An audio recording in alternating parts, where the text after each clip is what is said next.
The Galactic Telepath by Janson Davies. Chapter 1. Mother. Sub Commander Evangeline Castillo stood motionless in the center of the ready room, her long white hair full of static electricity. She shook as the psychic currents rippled around her. The energy was unusually erratic today, too sharp, too resonant. Each thought she touched reverberated like a signal amplified through glass.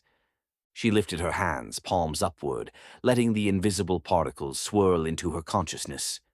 Crew members flinched as she passed, but Evangeline wasn't looking for guilt this time. Something else, someone, had entered the ship's psychic perimeter, and they were reaching out to her. Not aggressively, not tactically, intimately. It was a signature she hadn't felt in 27 years, her mother's mind.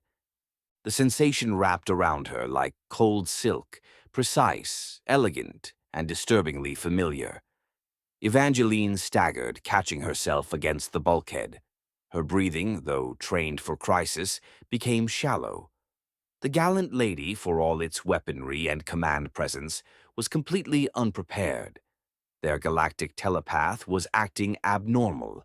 Flash memories reverberated through her, a woman's voice humming lullabies in a forgotten dialect, hands pressing against Evangeline's temples before the tests began, eyes filled with longing and quiet despair. Evangeline had been told her mother died during the early stages of telepathic conditioning, that her abilities had come at the cost of maternal sacrifice. But now that lie had unraveled with a psychic whisper. "You are me, and I am still here." Commander Reese's voice called from the intercom, interrupting the tremor of revelation. "Sub Commander Castillo, report to the bridge. We've intercepted something. It's directed only at you." Evangeline closed her eyes and let her mind stretch beyond the bulkheads, beyond the stars, to where an ancient connection waited. Her mother had returned. Chapter 2. Reunion. The air on the bridge was thick, not with atmosphere, but with anticipation. Evangeline stepped into the command center, her boots silent against the composite floor. Every officer stiffened. They'd seen her falter in the ready room. That never happened. Something had shaken the unshakable. Captain Reese turned, face grim beneath the glint of emergency lighting. "We've isolated the transmission. It's coming from the Braxus Rift, uncharted space, and it's sent on a psychic frequency." He paused. "It has your genetic signature." Evangeline stared at the display. The transmission wasn't a distress beacon. It was layered thought, a memory broadcast across light years. She tuned in. A child, alone, crying. A woman nearby, screaming telepathically at unseen captors. You promised her peace, not this. The memory wasn't hers, it was her mother's. Her mother had encoded decades of grief and fury into a mind stream that only Evangeline could decrypt. The message pulsed again, sharper this time, more urgent. A command nested within a plea. "Come find me before they do." Reese leaned in close. "There's more. The message includes encrypted location shifts. She's moving. Fast." Evangeline clenched her jaw. This wasn't a trap. It was a summons. And she was going to answer it. She turned toward the helm crew. "Chart a course for the Braxus Rift. Quiet protocols. Full psychic shielding. We're going hunting." Reese gave a nod. "You're sure it's her?" Evangeline met his gaze with eyes that shimmered like starfire.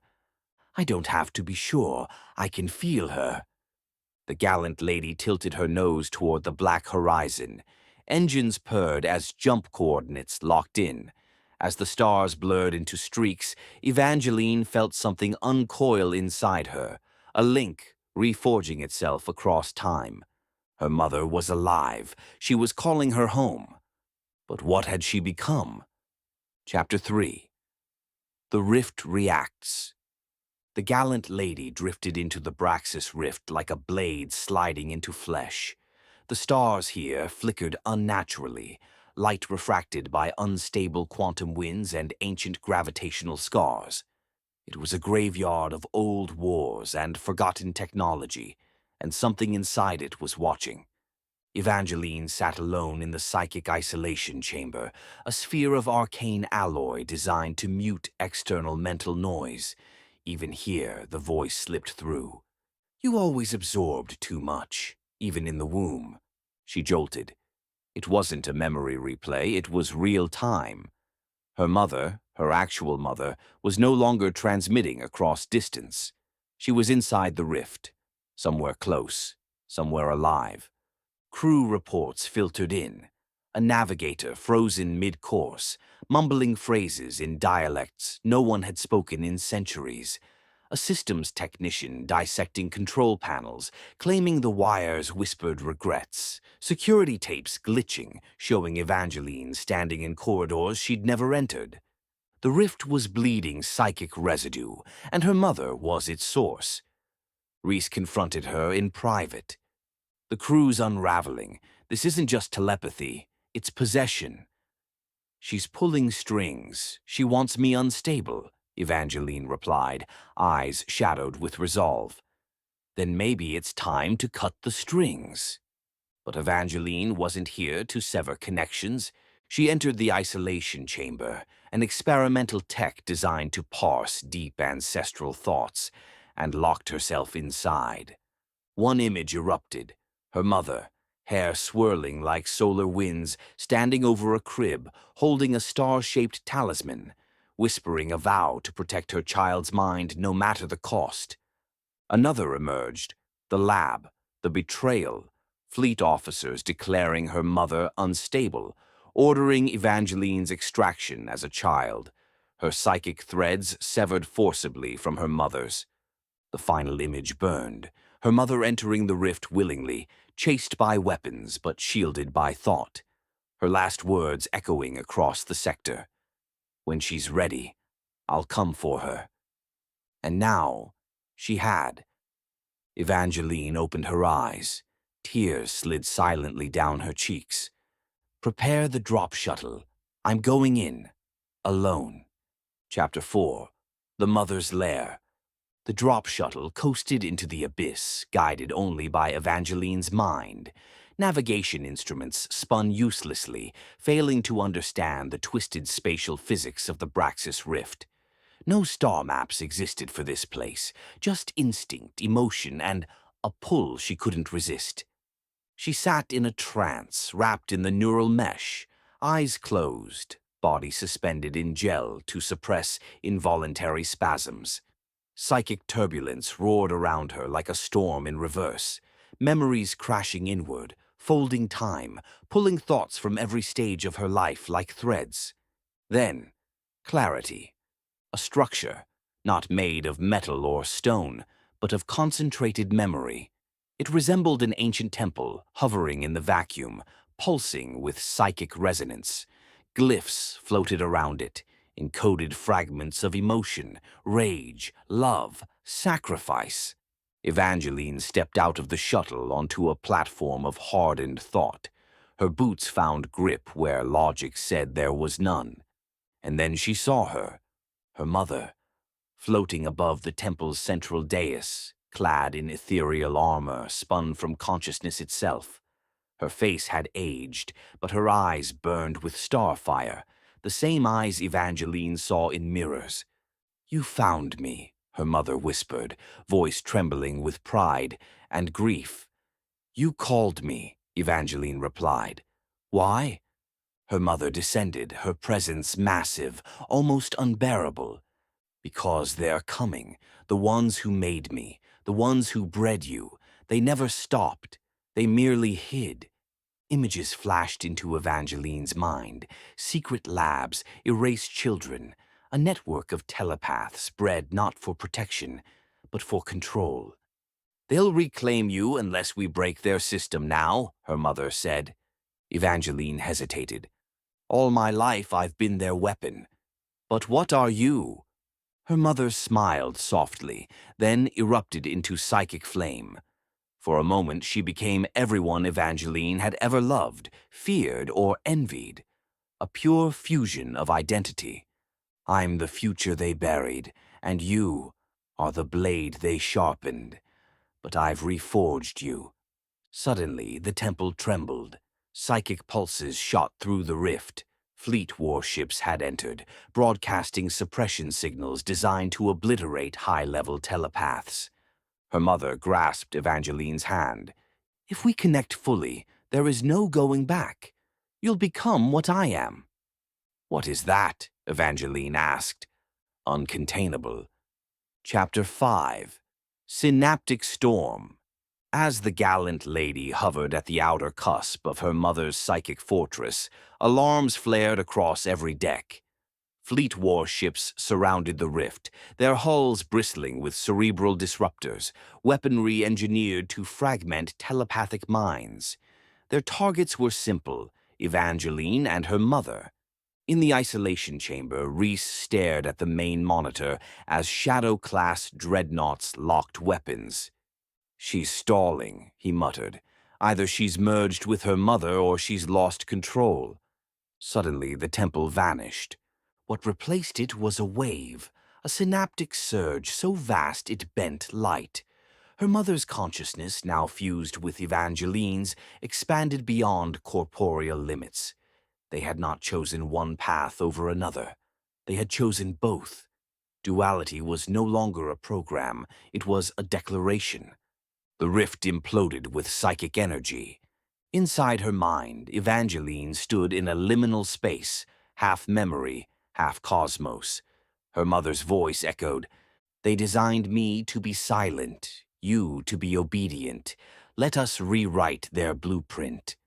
Outside, the crew struggled to hold focus. Thought loop anomalies tangled their perception. Officers saw hallucinations of past failures, long-lost lovers, fabricated regrets. One by one, minds began to crack. Reese ordered a full neuroshield lockdown. If we don't isolate her, we lose control of the ship. But control was irrelevant. Evangeline emerged on the bridge, eyes glowing white, movements graceful and terrifying. "We are not here to destroy. We are here to awaken." She raised her hand, and across the rift, every weapon system armed by the fleet stalled. Captains received sudden internal impulses, regrets, doubts, maternal memories. Her mother's influence snaked into their psyche. It wasn't mind control. It was reminding them of who they once were. Fleet Admiral Geno, watching from the flagship Resolute, made his final call. "You were bred to keep peace, not make war." Evangeline replied, not through comms, but through thought. "Then let us begin again." The fleet dispersed. The Gallant Lady turned silently back toward neutral space. The temple dissolved. The rift calmed. In her quarters, Evangeline stared out at the stars, a strand of starlight coiling around her wrist, a gift from her mother, now part of her. She whispered to the void, "We didn't win. We remembered." Chapter 6. Mental Rebirth. News of the Rift incident spread like wildfire through the inner colonies and fringe sectors alike. Reports varied, from miraculous ceasefires to hallucinations of loved ones in enemy vessels. But one term kept surfacing among intelligence briefings, underground chatter, and spiritual circles alike: mental rebirth. It was what they were calling the fusion event between Evangeline and her mother. Not an evolution, not a possession, something different, something viral. In the days following the Gallant Lady's silent exit, psychic awakenings tripled across the fleet. Dormant telepaths suddenly heard whispers. Empaths started sensing planetary-scale grief. In her private quarters, Evangeline paced. She hadn't spoken aloud in 3 days, not out of silence, but because communication had become redundant. Her thoughts now reached farther than sensors could measure. Her dreams were communal. She felt minds forming coalitions around an idea she hadn't named: free thought. Captain Reese entered with a classified dispatch. 4 ships from the Outer Reach have cut ties with Central Command. They're calling themselves the Ascendants. Are they hostile? She asked. Number, they're protective. Of you. Elsewhere, hidden labs activated dormant programs. The old architects of telepathic control were not gone. They'd simply gone dark. They began tracking psychic flare-ups. What they saw terrified them. Her mother had embedded something in Evangeline during their fusion, a signal seed, and now it was blooming. A message slipped into Evangeline's neural stream. Not military, not maternal. A child's voice. I had a dream. You showed me how to see without eyes. Then another. I heard you singing to the stars. Evangeline realized this wasn't a movement. It was an inheritance. Her mother hadn't passed down power, she had passed down permission. In the starlight of the evening, Evangeline sent one message back across the galaxy. Not encrypted, not aggressive, just clear and undeniable. You're not alone. Thought is free. Chapter 7. Unbound. Months passed. Across the galaxy, whispers of Evangeline and her mother's fusion evolved into legend. Fleet command fractured, some leaders resigning, others doubling down on neural control measures. Entire sectors declared independence, not through war but free thought. Evangeline no longer served aboard the Gallant Lady. She had become something else entirely. An entity of hybrid consciousness, both commander and witness, weapon and womb of revolution. She traveled without a ship, slipping through thought streams and memory currents, her presence known by the way silence changed when she entered a mind. Then, on the edge of the nadir belt, a signal.